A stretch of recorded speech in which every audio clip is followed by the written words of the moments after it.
Nacionalinis vėjų greičių rekordas Portugalijoje. Žmonės mirtinai sušalę savo namuose Jungtinėse valstijose.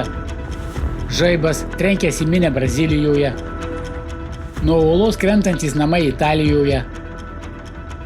Ir tai ne didžiausios metų nelaimės, tai tik kelios dienos mūsų planetoje.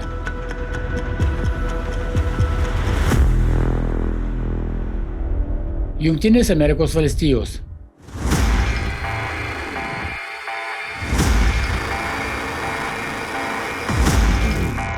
Sausio pabaigoje JAV nusiaubė smarki žiemos audra Fern.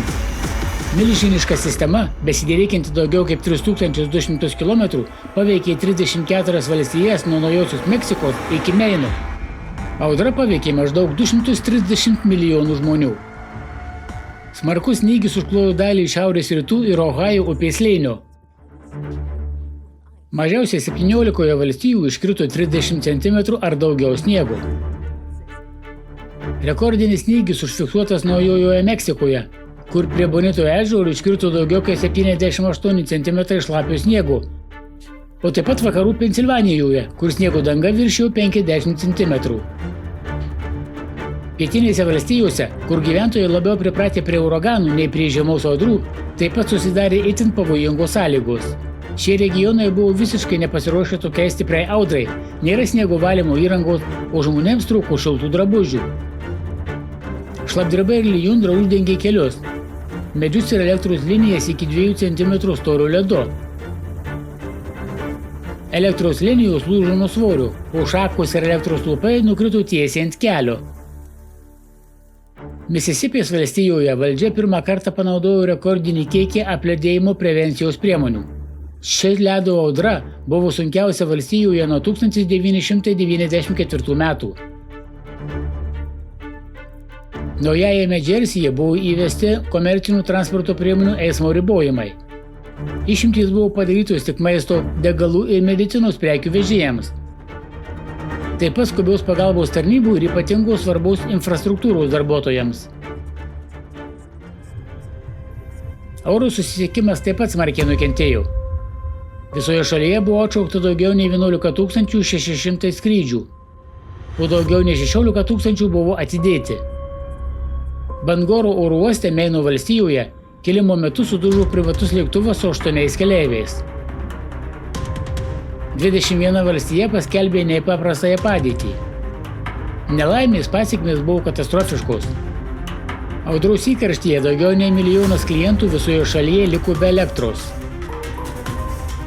Kai kuriuose miestuose žmonės vienu metu neteko elektros, geriamo vandens ir šilumos. Ir tuo pat metu didelį Jungtinių valstijų dalį užklupo didelis šaltis, pasiekęs net Teksasą ir Misisipės upės žemupį. Dėl vėjo šalčio temperatūra nukrito iki -34 laipsnių, o kai kuriuose vietovėse faktinė temperatūra buvo net 22 laipsniais žemiau už normą. Liudininkai tas dienas prisiminė kaip ištvermės išbandymą. Memfio ir Nešvilio gyventojai pasakojo, kad miegojo viename kambaryje, dėvėjo kepures ir striukes, taupė telefonų bateriją ir užvedė automobilius tik kelioms minutėms, kad sušiltų. Misisipėje šimtai žmonių praleido naktį įstrigę automobiliuose ant apledėjusio greitkelio, laukdami, kol bus išvalyti keliai. Visoje šalyje audra nusinešė daugiau nei 100 žmonių gyvybių, daugelis mirė nuo hipotermijos, taip pat savo namuose, kur temperatūra nukrito beveik iki laukų temperatūros. Vienas tragiškiausių incidentų įvyko Teksase, kur 3 maži broliukai prasmego po ledu ant užšalusio tvenkinio. 10 vaikų ir suaugusių buvo paguldyti ligoninėje dėl apsinuodijimo anglies monoksidu, kai žmonės bandė šildyti nesaugiai naudodami generatorius ir šildytuvus. Audra padarė milžinišką ekonominę žalą, siekiančią $115 milijardų.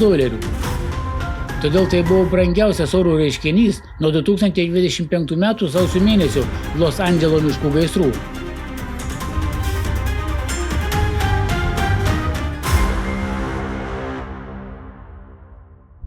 Kanada.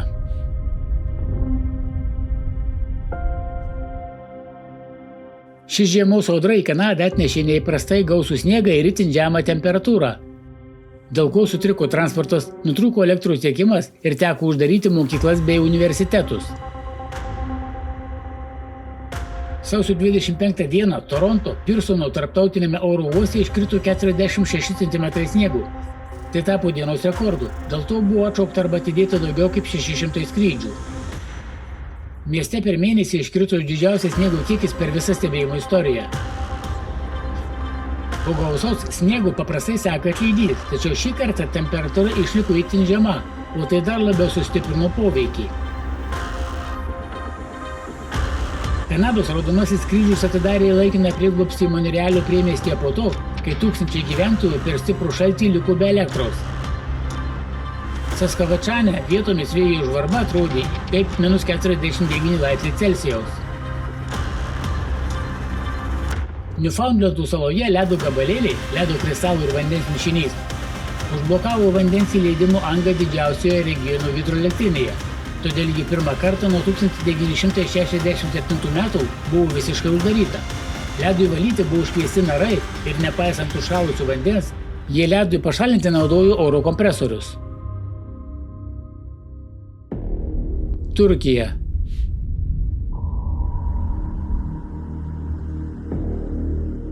Sausio 30 dieną Mersino ir Adanos provincijas užklupo smarkios liūtys, sukeldamus katastrofiškus potvynius. Mersine upės ir upeliai išsiliejo. Gatvės ir bulvarai virto siaučiančiomis srovėmis, užliejančiomis dešimtis automobilių. Dėl stipraus lietaus Daglio rajone sugriuvo tiltas.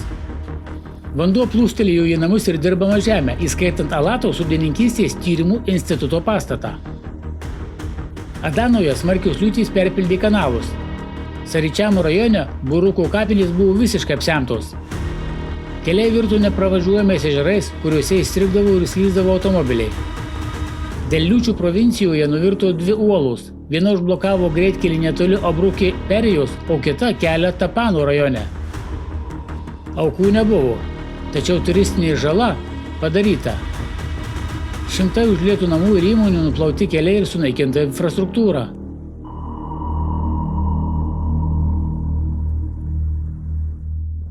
Audra Christine. Sausio 28 naktį Iberijos pusiasalį užklupo galinga Atlanto audra Christine. Sparčiai stiprėjanti virš vandenynų, audrų sistema pasiekė Portugalijos pakrantę, sukeldama šaliai tikrą klimato šoką.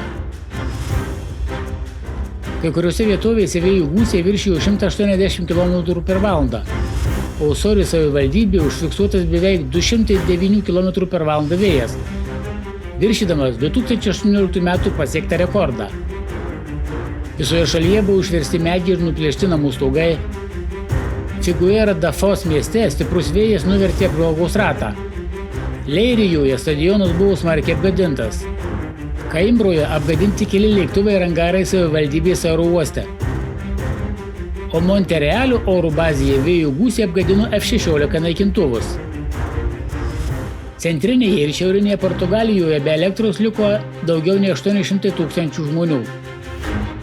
Keliose savivaldybėse sutriko ryšiai, šildymas ir vandens tiekimas, sustabdytas viešasis transportas.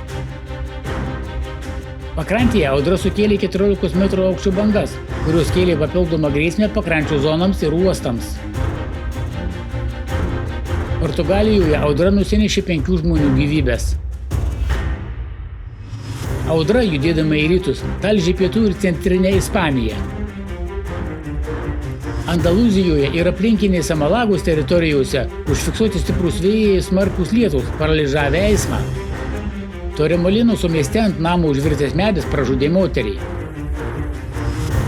Madrido apylinkėse audra atnešė staigius šalčius ir didelį sniego kiekį. Dėl to buvo uždarytos mokyklos ir susidarė eismo spūstys.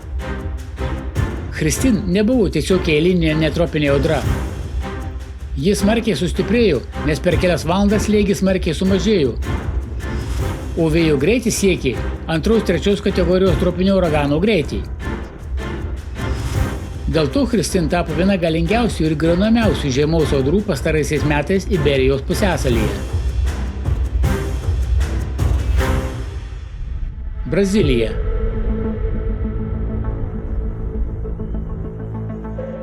Sausio 25 dieną Brazilijos sostinėje žaibas trenkė į minią žmonių, susirinkusių į politinį mitingą audros metu.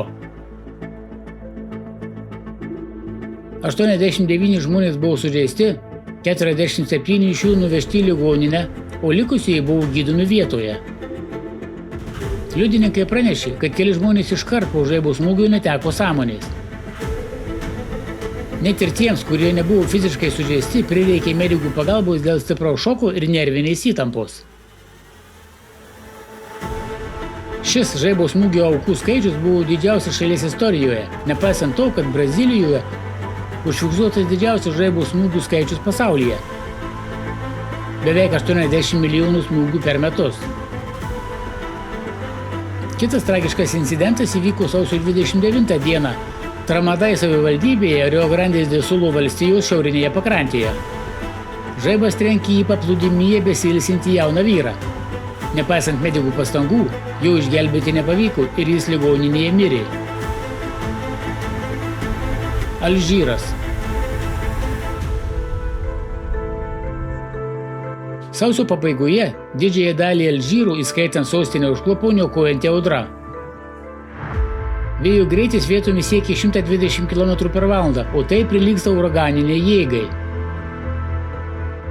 Tokie vėjai Alžyre laikomi itin retais, nes čia vėjo greitis retai viršija 90 km/h. Daugumoje provincijų paskelbtas raudonas pavojaus signalas. Pamokos buvo sustabdytos, o viešieji parkai uždaryti.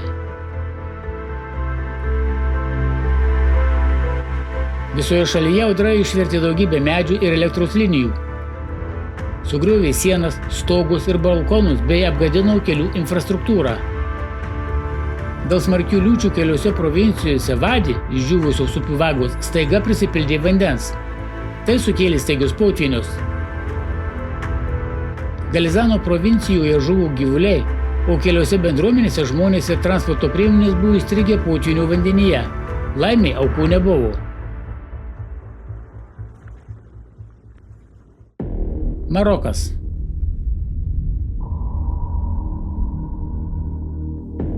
Smarkios liūtys sukėlė didelius potvynius šiaurės vakarų Maroke.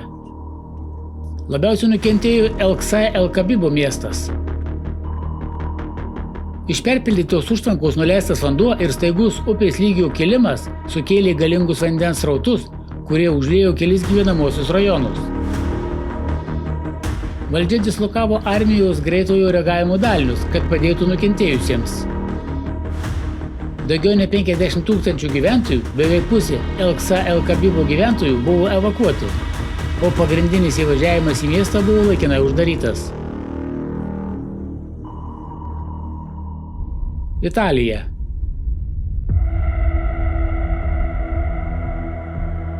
Sausio 25 dieną Sicilijoje įvyko didelė nuošliauža. Nuo Nišemi miesto, populiaraus kurorto, kuriame gyvena apie 25 000 gyventojų, atitrūko didžiulis žemės plotas. Keletas pastatų nuvirto nuo 20 metrų aukščio, o dar šimtai buvo ant griūties ribos. Gyventojai, pamatę įtrūkimo savo sienose, skubiai paliko namus, nieko su savimi nepasiimdami. Buvo evakuotų daugiau kaip 1500 žmonių. Daugelis rado prieglobstį pas giminaičius, o valdžios institucijos šimtams kitų įrengė laikiną apgyvendinimą vietinėje sporto salėje. Vis dar nežinoma, kiek laiko žmonės ten turės pasilikti ir ar galės grįžti namo. Nuošliauža sutrikdė eismą didžiojoje vietinių kelių tinklų dalyje. Mokyklos buvo uždarytos, o miestas paskelbtas raudonąją zoną. Nuošliaužos ilgis jau siekia 4 km ir tebėra aktyvus. Žemės paviršiaus deformacija tęsiasi, atsiranda naujų įtrūkimų ir įgriuvimų. Taip pat nerima kelia tai, kad remiantis vertinimais juda ne tik matoma dalis, visas plynaukštis plotas slenka link Gelos lygumos.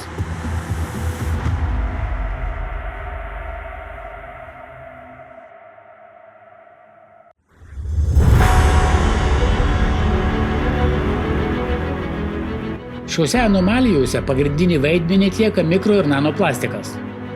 Kalbama ne šiaip apie aplinkos taršą, bet apie plastiko dalelių elektrostatinės savybės, kurios ne tik paaštrina klimato kaitą, bet ir kenkia žmogaus organizmui.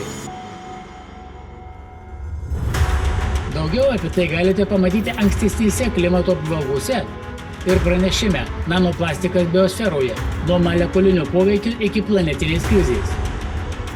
Pagrindinis šios problemos sprendimas yra padaryti mikro ir nanoplastikus saugius. Paversti juos iš aktyvių ir pavojingų medžiagų inertinėmis dujomis. Tai yra atimti iš plastiko dalelių galimybę kaupti ir išlaikyti elektrostatinį krūvį. Be to, šis procesas turi būti pradėtas dabar, o ne po daugelio metų. Ir čia svarbu pabrėžti, šioje srityje Alatra mokslinė komanda jau pasiekė vieną iš pagrindinių tikslų – nustatė pagrindinę priežastį. Galutinis sprendimas dar nerastas. Tačiau pačios priežasties nustatymas sutaupys pasaulio mokslo bendruomenė dešimtmečius darbo ir milžiniškus išteklius. Jei pavyks pašalinti elektrostatinį krūvį iš mikro ir nanoplastiko, įsijungs natūralus savigydos mechanizmas. Mes ne tik sumažinsime jų žalingą poveikį žmonių sveikatai, bet ir galėsime pašalinti energijos perteklių, kuris šiuo metu kaupiasi, paaštrindamas geodinaminės krizes ir stichinės nelaimės.